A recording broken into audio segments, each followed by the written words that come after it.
এ নাইম, এ নীরব, এইদিকে আসো তোমরা। জি মালিক, আসতেছি। হ্যাঁ মালিক, আসতেছি। তোমরা দুইজন কাজ বাদ দিয়ে এইদিকে একটু আসো। হ্যাঁ মালিক, বলেন। কাজের কি অবস্থা আর কাজ কত দূর? মালিক, এদিকের কাজ শেষ। এদিকে অল্প একটু বাকি আছে মালিক।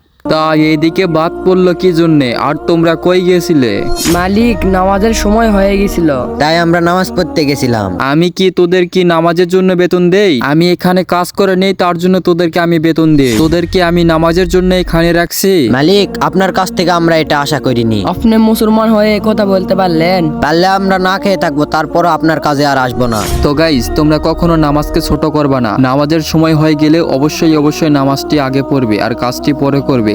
আর আমাদের ভিডিওটি যদি ভালো লেগে থাকে অবশ্যই চ্যানেলটি সাবস্ক্রাইব করে দিবে।